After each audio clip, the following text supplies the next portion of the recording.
आपको अपनी जिंदगी में जब कभी भी छोटी से छोटी या बड़ी से बड़ी कोई भी परेशानी आ जाए तो भगवत गीता के ये महान 30 उपदेश उस वक्त पे आपको बहुत काम आएंगे।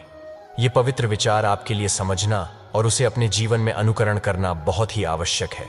और ये 30 उपदेश 30वें से शुरू होकर पहले उपदेश पर समाप्त होगी। इसलिए वीडियो को आखिर तक पूरा ध्यान से सुने ताकि आपके भी जीवन में कल्याण हो सके और आपकी सारी प्रॉब्लम्स दूर हो जाएं। भगवत गीता का 30वां उपदेश है अवश्यमेव भोक्तव्यम कृतम कर्म शुभाशुभम।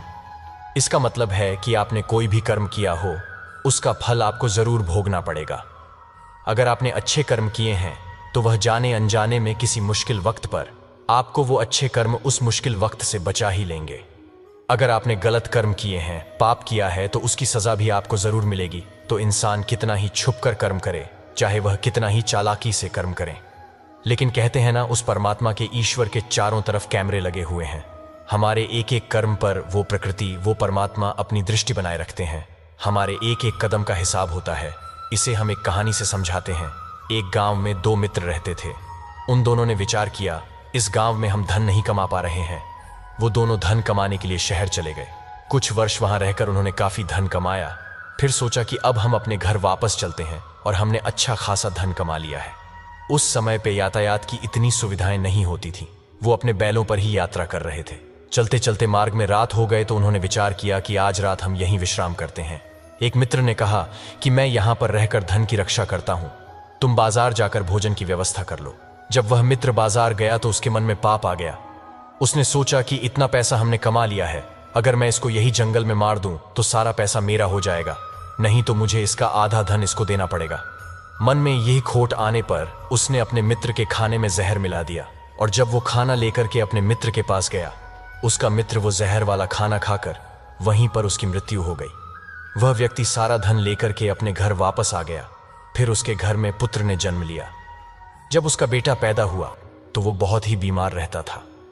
उसने अपने जीवन में जो कुछ भी धन कमाया था उसका वो सारा धन अपने बेटे के इलाज में ही खत्म हो गया।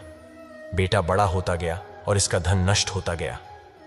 जब उसका बेटा थोड़ा और बड़ा हो गया तो उसके पिता ने पूछा कि बेटा, तू इतना बीमार क्यों रहता है? तू ठीक क्यों नहीं होता?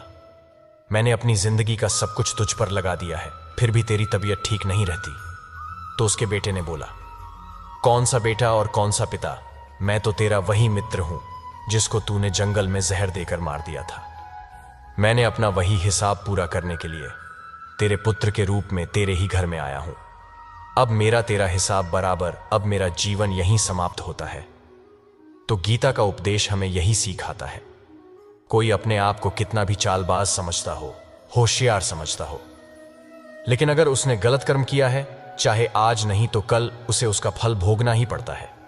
कोई भी व्यक्ति अपने किए हुए कर्म से बिना उसको भोगे कभी छूट नहीं सकता।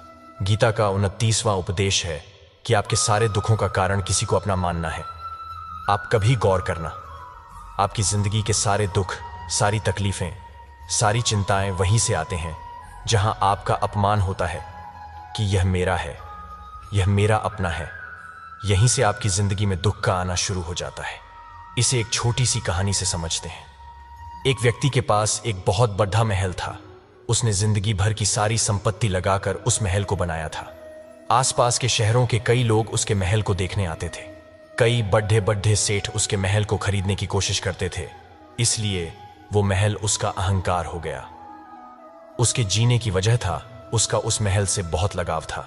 एक दिन उसके महल में आग लग गई और वो कहीं बाजार गया हुआ था। जब वह घर लौटकर आया तो उसने देखा कि उसका महल तो आग में जल रहा है। अपने घर को आग में जलता हुआ देखकर उसे इतना दुख हुआ। उसने कहा, अगर ये महल नहीं रहेगा तो मैं भी जिंदा नहीं रहूंगा।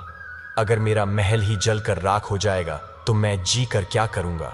वो भी उसी आग में छलांग लगाने की कोशिश करने लगा तो किसी दूसरे व्यक्ति ने उसे रोक लिया और कहा कि भाई, यह जो तुम्हारा महल है, इस महल को तुम्हारे कल बेटे ने किसी और को बेच आया है। जब उसे पता चला कि ये महल अब मेरा नहीं किसी और का हो चुका है तो उसकी सारी चिंता खत्म हो गई। जैसे और लोग उस जलते हुए महल को देखकर तमाशा देख रहे थे, वैसे यह भी खड़ा हो गया। इतने ही देर में उसका बेटा आया। वो अपने बेटे को देखकर बहुत खुश हुआ। उसे आशीर्वाद देने लगा कि तेरे जैसा बेटा तो बहुत भाग्य वाले माता पिता को मिलता है। तुमने तो मेरी जिंदगी बचा ही ली। आज इस घर में आग लग रही थी और तूने कल ही इसका सौदा कर दिया। वो अपने पिताजी से कहने लगा कि पिताजी, इस महल के सौदे के लिए बात तो करने गया था, पर सौदा कभी पक्का हुआ ही नहीं है। जब उसके पिता ने यह सुना कि अभी इस महल का सौदा हुआ ही नहीं है, तो वो दोबारा से फूट फूट कर रोने लगा और अपनी छाती पीटने लगा। महल वही है, इंसान वही है, लेकिन जब महल मेरा है तब वो दुख भी देता है, खुशी भी देता है।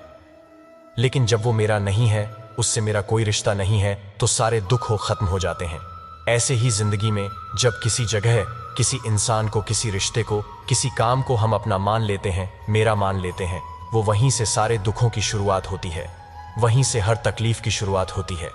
तो श्रीमद् भगवद गीता का ये 29वां उपदेश यही कहता है कि आप जैसे ही किसी को अपनी जिंदगी जीने की वजह मान लेते हो, इसके बिना तो मैं जी ही नहीं सकता, तो फिर वह चीज, वो इंसान, वह काम आपको बहुत दुख देता है।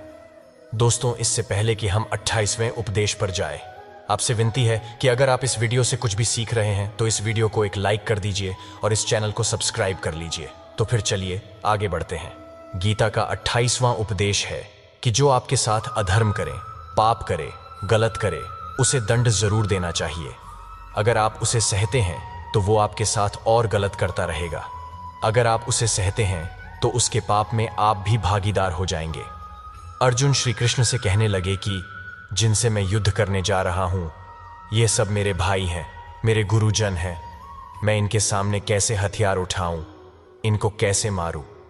तो भगवान श्री कृष्ण ने अर्जुन से कहा कि जिन्हें तुम अपना मानते हो वो सभी अधर्मी हैं, वह पाप के पक्ष में खड़े हैं, और अगर तुम इनका वध नहीं करोगे, युद्ध नहीं करोगे, तो समाज में और भी पाप बढ़ जाएंगे। क्योंकि जब कोई ऐसे पापियों को नहीं रोकता है तो ये और भी ज्यादा पाप करते हैं। ऐसे ही जब आपके साथ कोई गलत करता है, आपको चोट पहुंचाता है, दुख पहुंचाता है, और वहीं आप चुपचाप रहते हो, तो उससे सामने वाले का मनोबल बढ़ जाता है। वह आपको कमजोर समझने लगता है और आपके साथ गलत करने का वो अपना हक समझने लगता है। लेकिन जब आप उसके गलत व्यवहार को, उसके अधर्म को रोक लेते हैं, उसका विरोध करते हैं, तब वह अपनी सीमा में रहना सीख जाता है। और यही कलयुग है। अगर इस जमाने में आपको खुश रहना है तो आपको अपनी रक्षा खुद ही करनी होगी। कोई आपके साथ गलत करे तो उसको कभी नहीं सहना चाहिए, बल्कि उसका सामना करना चाहिए। गीता का 27वां उपदेश है कि आज में जियो, कल की चिंता करना छोड़ दो। जो भी व्यक्ति अपनी बीते हुए कल या अपने आने वाले कल में खोया हुआ रहता है, वो जिंदगी में कभी खुश नहीं रह सकता। आपको जिंदगी में खुशी सिर्फ और सिर्फ तब मिल सकती है जब आप वर्तमान में जी सकें, आज के आनंद को जी सकें। बीते हुए कल और आने वाले कल का कोई वास्तविक अस्तित्व नहीं होता। वो सिर्फ आपकी बुद्धि और आपके विचारों में होता है। उसे सिर्फ आप अपने मन के अंदर और बुद्धि के अंदर जीते हैं। उसकी कोई वास्तविकता इतनी नहीं होती। उसे सिर्फ आप अपने मन के अंदर और बुद्धि के अंदर जीते हैं। लेकिन जिससे आप वास्तविकता में जीते हैं, वो आपका आज होता है, वो आपका चल रहा पल होता है। अगर आप अपने मन और बुद्धि को अपने भूतकाल और भविष्य काल में अटका कर रखेंगे, तो याद रखना आप कभी खुश नहीं रह पाएंगे। और अगर जिंदगी में खुश रहना चाहते हैं तो आज मैं और इसी पल में जीना सीखें। गीता का 26वां उपदेश है कि किसी से भी हद से ज्यादा मोह कभी नहीं करना चाहिए। जिससे भी आप सबसे ज्यादा मोह लगाओगे, देखना वो आपको अवश्य रुलाएगा। मोह की वजह से ही आप किसी के पीछे मरते रहते हैं। मोह की वजह से ही आपको कई बार अपमान भी सहना पड़ता है। और कई लोगों को मुंह की वजह से ही अपना अपमान दिखता भी नहीं है कि सामने वाला मेरी इज्जत तक नहीं कर रहा और मैं इसके पीछे मारा जा रहा हूं। वो आपकी आंखों पे ऐसी पट्टी लगा देता है कि आपको सच और झूठ दिखाई ही नहीं देता। आपको किसी इंसान का चेहरा दिखाई नहीं देता। आप जो देखते हैं, जो सुनते हैं, उसी पर यकीन करने लगते हैं। फिर चाहे आपको कितना ही दर्द मिल रहा हो, अगर आप किसी इंसान को ठीक से समझना चाहते हैं, उसकी सच्चाइयों को जानना चाहते हैं, तो उसके लिए बहुत जरूरी है कि आप उसके मोह से जल्द बाहर आ जाए। आपका मोह आपको दुख देता है। जिस दिन मोह खत्म, उस दिन आपको किसी भी रिश्ते से कोई दुख नहीं मिल सकता, क्योंकि आपको फिर कोई फर्क ही नहीं पड़ेगा। गीता का 25वां उपदेश है कि जिंदगी में धोखा अपने ही देते हैं, क्योंकि उनको आपकी कमजोरियों का पता होता है। बाहर वाला आपको धोखा नहीं दे सकता, क्योंकि उसको आपके बारे में पता ही नहीं है कि आपको चोट कहां पहुंचानी। लेकिन जो आपका अपना है, आपका खास है, उसे बहुत गहराइयों से पता होता है कि इसकी कमजोरी क्या है। ऐसा क्या करें जिससे इसको दर्द पहुंचाया जा सके, जिससे इसको हम नीचा दिखा सकते हैं, इसको चोट पहुंचा सकते हैं। ये कलयुग है, इसमें बाहर वालों से नहीं, जो हमारे अपने हैं ना, उनसे ही सावधान रहना होता है। महाभारत का युद्ध दो अलग अलग राज्यों में नहीं हुआ था, बल्कि एक ही परिवार के भाइयों में हुआ था। सभी आपस में एक ही वंश के लोग थे। कितनी बार दुर्योधन ने जहर देकर भीम को मारना चाहा, न जाने कितनी बार दुर्योधन ने पांडवों को जान से मारने की कोशिश की। वो उसका कोई पराया नहीं था, बल्कि उसका भाई था। सारी लड़ाइयां घर के अंदर ही होती हैं, बाहर कौन लड़ेगा? हमसे घर में ही सारे झगड़े होते हैं। तो आपको चोट सिर्फ वही लोग पहुंचा सकते हैं जो आपके अपने, आप को धोखा सिर्फ वही लोग दे सकते हैं जो आपके अपने। गीता का 24वां उपदेश यह है कि आप वो मत करो जो सभी करते हैं, बल्कि वो करो जो आपके लिए सही है। स्वधर्मम निधनम श्रेय भारत धर्मो भयावह। श्री कृष्ण ने अर्जुन से कहा कि एक जो तेरा कर्तव्य है, जो तेरे लिए सही है, जो तुझे करना चाहिए वो कर दो। कभी भी वो काम मत कर जो दुनिया कर रही है। क्योंकि अर्जुन श्री कृष्ण से कहने लगा कि ऐसे भयंकर युद्ध में पड़ने से अच्छा है कि मैं सन्यासी बन जाऊं, तो श्री कृष्ण ने अर्जुन से कहा कि सन्यासी बनना तेरा कर्म नहीं है, तेरा धर्म नहीं है। क्षत्रिय हेतु कर्म, और तेरा धर्म यही है कि तू अधर्म का नाश कर, धर्म की रक्षा कर। ऐसे ही हर इंसान का एक अलग कर्तव्य होता है, एक अलग ही मार्ग होता है। तो कभी भी उस मार्ग पर मत जाना जहां सारी भीड़ जा रही हो। कभी भी वो काम मत करो जो दुनिया करती है कि आज कल का ये ट्रेंड हो गया है, यह फैशन हो गया है, सब करते हैं इसीलिए हम भी कर रहे हैं। सारी भीड़ यही काम कर रही है, इसलिए हम भी कर रहे हैं। अगर आप वो करोगे जो भीड़ कर रही है, तो आप भी उसी भीड़ में कहीं खो जाओगे। लेकिन वहीं अगर आप वो करोगे जो आपके लिए सही है, जो आपकी प्रतिभा है, तो दुनिया की सारी भीड़ में भी आप सबसे अलग नजर आओगे। गीता का 23वां उपदेश है, जो इंसान अपनी रक्षा खुद नहीं कर सकता, उसकी रक्षा भगवान भी नहीं कर सकते। श्री कृष्ण अर्जुन से कहते हैं कि तस्मात् सर्वेषु कालेषु माम नुस्मर युद्ध, यानी कि हे अर्जुन, तू हर काल में मेरा स्मरण करते रहना और युद्ध भी करते रहना। तो अर्जुन ने श्री कृष्ण से पूछा कि यह युद्ध तो कुछ ही दिनों में समाप्त हो जाएगा, लेकिन आप कह रहे हैं कि तू हमेशा मेरा स्मरण करते रहना और युद्ध करते रहना। हमेशा युद्ध करने का क्या मतलब है? तो श्री कृष्ण ने अर्जुन से कहा कि ये जिंदगी ही रणभूमि है। इस जीवन में सुख दुख आते ही रहेंगे और तुझे उनका डट के मुकाबला करना है। श्री कृष्ण ने यह नहीं कहा कि तू चुप करके बैठ जाना और मैं लड़ाई करूंगा। बहुत गहराई है गीता के ज्ञान में। हमारे जीवन की डोर भी संभाल के ईश्वर बैठे हुए हैं, लेकिन युद्ध हमें ही करना है। ईश्वर को याद करना है कि हे ईश्वर, मुझे शक्ति देना, मुझे समझ देना, मुझे बुद्धि देना, ताकि मैं अपनी जिंदगी की सारी लड़ाइयां जीत सकूं। मैं जिंदगी में सही मार्ग पर चल सकूं, लेकिन आपको अपनी लड़ाई खुद ही लड़नी पड़ती है। जो लोग यह कहते हैं कि हम कुछ नहीं करेंगे, सभी ईश्वर करेंगे, तो कहते हैं कि आलसी इंसान को देखकर तो भगवान भी घबरा जाता है। ये कुछ नहीं करेगा। भगवान ने बुद्धि दी है, समझ दी है, ईश्वर आपको प्रेरणा देते हैं, शक्ति देते हैं, लेकिन आपको अपनी रक्षा स्वयं ही करनी पड़ेगी। गीता का 22वां उपदेश है कि कोई भी ऐसी गंदी आदत खुद को मत लगने देना जो आपकी जिंदगी को बर्बाद कर दे। कहीं ना कहीं महाभारत का यह युद्ध एक जुआ की आदत की वजह से ही शुरू हुआ था। सारा खेल वहीं से शुरू हुआ था, एक ऐसी जुआ की लत जहां युधिष्ठिर ने अपने भाइयों को दांव पर लगा दिया, अपनी पत्नी को दांव पर लगा दिया, ऐसा जीतने का नशा कि अपना सब कुछ गंवा दिया। ऐसे ही हम भी अपनी जिंदगी में जब कोई ऐसी गंदी आदत लगा देते हैं, चाहे वह कोई भी हो, चाहे वह नशे की हो, मोबाइल की हो, किसी इंसान की हो, कोई गलत काम करने की हो, कोई भी गलत आदत जो आपको बर्बाद कर सकती है, अगर आप उसको नहीं छोड़ेंगे तो आपका सब कुछ खत्म हो जाएगा। इससे पहले कि आपकी आदत आपको खत्म कर दे, आप अपनी गलत आदतों को खत्म कर दीजिए। गीता का 21वां उपदेश ये है कि आलसी इंसान कभी कुछ हासिल नहीं कर सकता।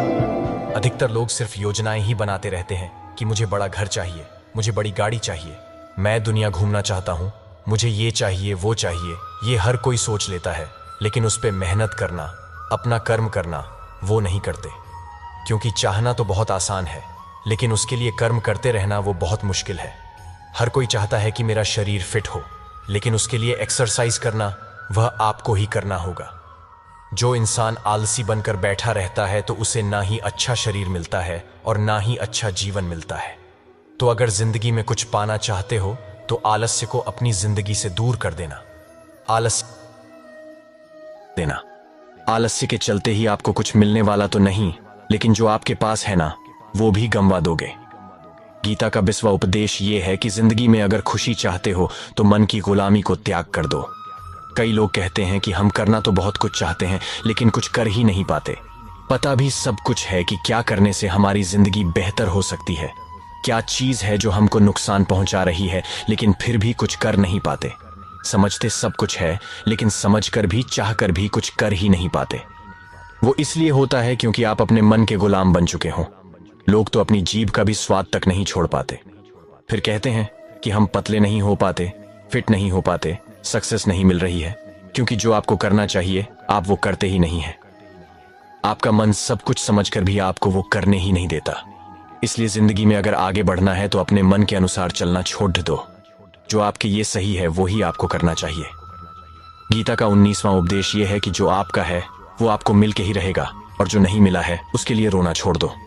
आप जिसके लिए जितना रोवोगे वह चीज आपसे उतना ही दूर चली जाएगी, और जो चीज आपकी सच में है वो कहीं ना कहीं से आपके पास जरूर पहुंच जाएगी। इसलिए जो आपको जिंदगी में हासिल नहीं हो रहा है, हासिल नहीं हुआ है, उसका पछतावा करना, उसके लिए रोना आपको बिल्कुल बंद कर देना चाहिए। गीता का 18वां उद्देश्य है, आप संसार में जितना प्रेम करोगे उतना ही जीवन में दुख और पीड़ा का अनुभव करोगे। प्रेम करना है तो परमात्मा से करो, जिससे जीवन सफल हो जाए। गीता 17वां उपदेश ये है कि जिस इंसान को बात बात पर क्रोध आता है, सुख और शांति उसके जीवन में कभी नहीं आ सकते, क्योंकि जो इंसान बहुत ज्यादा क्रोधी होता है उसके सारे मित्र उसे छोड़ डेडी कर चले जाते हैं। वो अपने मन में भी दर्द में ही जीता रहता है, तकलीफों में जीता है, ज्यादा गुस्सा करके या ज्यादा क्रोध करके। जो भी आपके पास है ना, वो आप उसे खो दोगे, और ऐसे इंसान को शांति कभी नहीं मिलने वाली। इसलिए अपनी जिंदगी में शांति अगर चाहते हो तो बात बात पर गुस्सा करना छोड़ देना चाहिए। गीता का 16वां उपदेश है कि चाहे आप किसी की मदद करें या ना करें, लेकिन जानबूझकर कभी किसी का दिल नहीं दुखाना चाहिए, क्योंकि जब आपकी वजह से किसी का दिल दुखता है ना, तो याद रखना आपको भी वही दर्द एक दिन जरूर मिलेगा। लेकिन जब आप किसी का दिल दुखाते हैं तो आपको भले पता ना चलता हो, लेकिन जब कोई भी आपका दिल दुखाता है तब आपको समझ में आ जाता है कि दिल पर चोट लगने की वजह से कितना दर्द होता है। इसलिए चाहे आप किसी की मदद करो या ना करो, लेकिन किसी का दिल कभी भी नहीं दिखाना चाहिए। गीता का 15वां उपदेश ये है कि जो मुश्किल वक्त में, जो दुख के समय में आपका साथ दे, सिर्फ वही आपका अपना है। बाकी सब अपनेपन का नाटक करने वाले बहुत लोग होते हैं, बड़ी बड़ी बातें करने वाले बहुत लोग होते हैं कि हम आपसे बहुत प्रेम करते हैं। कोई भी दुख हो, कोई भी तकलीफ हो, हमें याद कर लेना। लोग दुख उठाने की बात करते हैं, लोग आने जाने की बात करते हैं, हाथ मिलाना तो ठीक से नहीं जानते, और दिल मिलाने की बात करते हैं। जब सच में आपकी जिंदगी में तकलीफ आएगी ना, तब आपको समझ में आ जाएगा कि आपका साथ देने के लिए कौन खड़ा है और कौन भाग गया, क्योंकि उस समय पे सारे लोग भाग जाते हैं, क्योंकि लोगों को पता होता है कि यह व्यक्ति हमारे पास आया तो हमसे मदद ही मांगेगा और वह हमें कुछ दे नहीं पाएगा। लोग आपसे सिर्फ तभी रिश्ता रखते हैं जब आप उन्हें कुछ दे सकते हैं और आपसे उन्हें कुछ फायदा हो सकता है। लेकिन जब लोगों को यह पता चल जाता है, यह समझ में आ जाता है कि उनको आपसे कोई फायदा नहीं होने वाला, बल्कि उनको तो आपकी मदद करनी पड़ेगी, तो वो आपको दूर से ही देखकर भाग जाते हैं। इसलिए जो आपके मुश्किल वक्त में आपके साथ खड़ा हो, सिर्फ वही आपका अपना होता है। बाकी इस दुनिया में सब पराये होते हैं, क्योंकि सिर्फ अपना अपना कह देने से कोई अपना नहीं हो जाता। गीता का 14वां उपदेश है कि जो भी होता है अच्छे के लिए होता है, और जो हो रहा है वो भी अच्छे के लिए ही हो रहा है, और जो आने वाले भविष्य में होगा वो भी अच्छे के लिए ही होगा। वैसे ये बहुत गहरी बात है। कुछ चीजें जिंदगी में ऐसी होती हैं जो हमें लगता है कि मेरे साथ ही ऐसा क्यों हुआ, मेरे साथ ही होना था यह सब। लेकिन जब वो वक्त गुजर जाता है तो एक दिन हमको समझ आ जाता है कि अगर हमारे साथ यह सब नहीं होता तो आज हम इस मुकाम पर नहीं होते। अगर मेरे साथ ये सब नहीं होता तो शायद हमारी जिंदगी और भी बर्बाद हो सकती थी। इसलिए अगर हमें यह समझ में आ जाए कि जिंदगी में जो कुछ भी हो रहा है वह सब अच्छे के लिए ही हो रहा है, तो जीवन में हमेशा खुश रहेंगे। गीता का 13वां उपदेश है कि हर काम को समझदारी से करना ही योग होता है।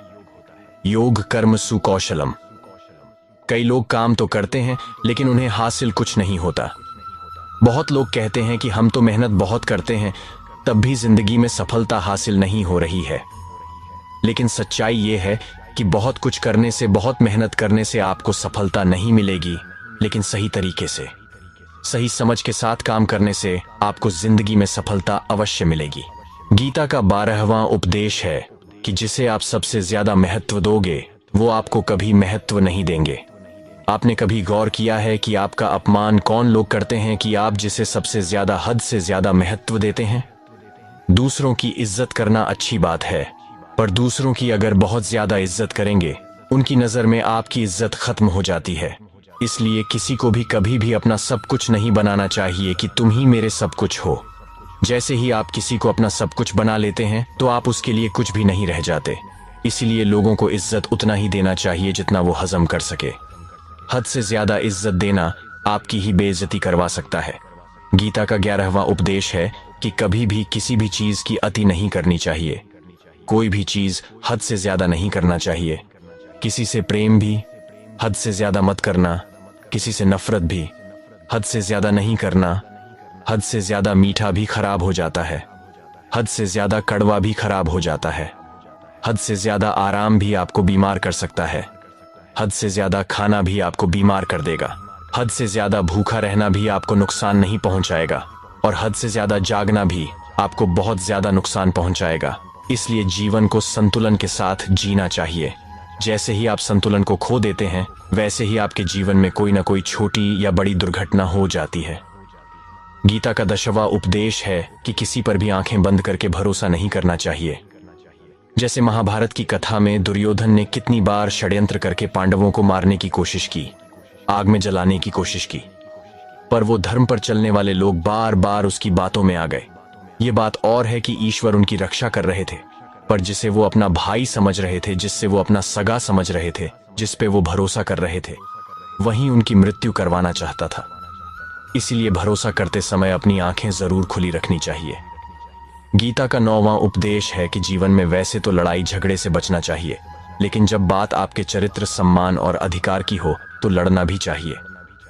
अर्जुन भी महाभारत का युद्ध करना नहीं चाहते थे क्योंकि सामने उसके अपने खड़े थे, लेकिन श्री कृष्ण ने उन्हें उपदेश दिया कि यहाँ पर बात लड़ाई की नहीं है, तेरे सम्मान की है, तेरे चरित्र की है, तेरे अधिकार की है। जो द्रौपदी के साथ कौरवों ने भरी सभा में अपमान किया, उसे नग्न करने की कोशिश की, इतना बड़ा अधर्म किया, वो तुम्हें कभी नहीं सहना चाहिए।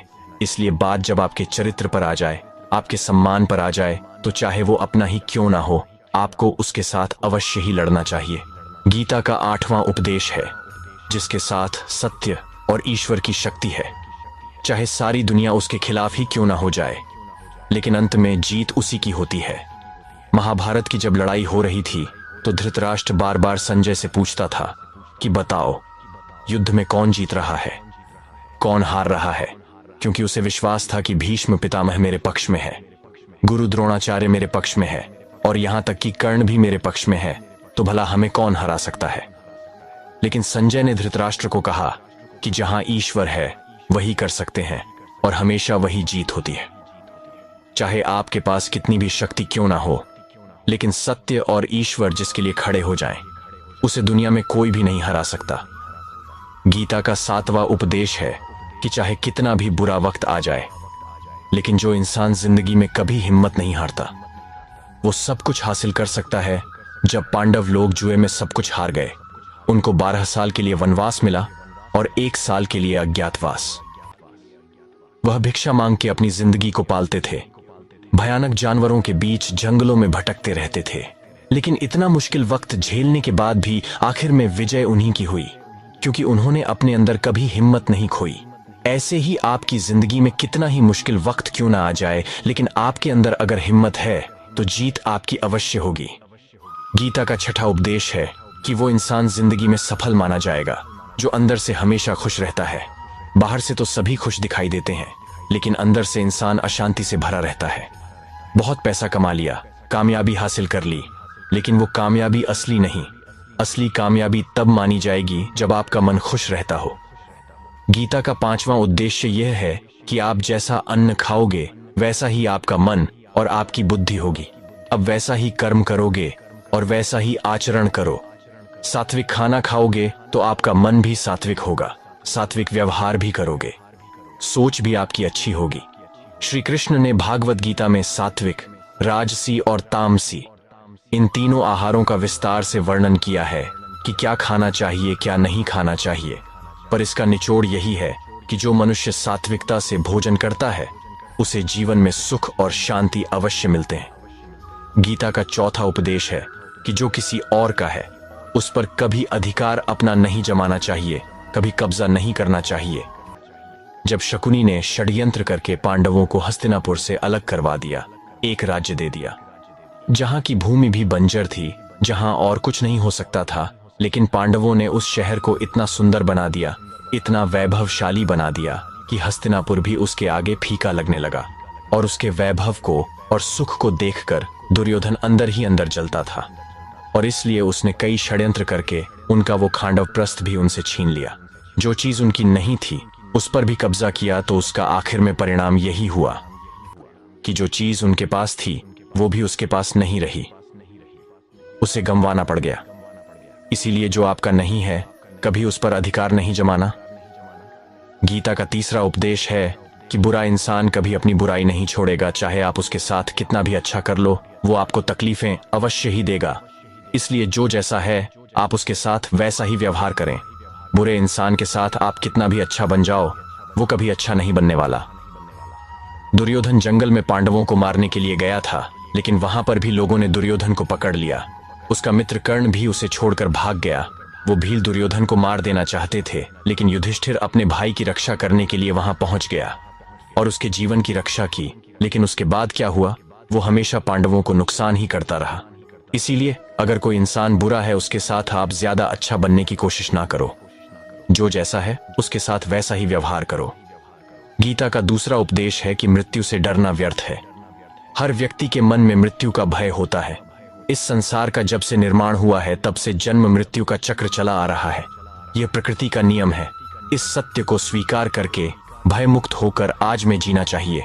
किसी को भी आने वाले पल के बारे में कुछ नहीं पता होता, लेकिन इस संशय में भयभीत रहने से जीवन नहीं दिया जा सकता। गीता का पहला उपदेश है कि जो इंसान अपने कर्मों को समय पर खत्म नहीं करता, समय की कदर नहीं करता, उसकी जिंदगी का सारा समय व्यर्थ ही समाप्त हो जाता है, क्योंकि समय ही आपका जीवन है।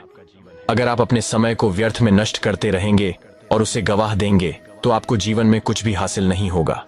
अगर कुछ जिंदगी में पाना चाहते हैं तो समय की कदर अवश्य करना सीखो।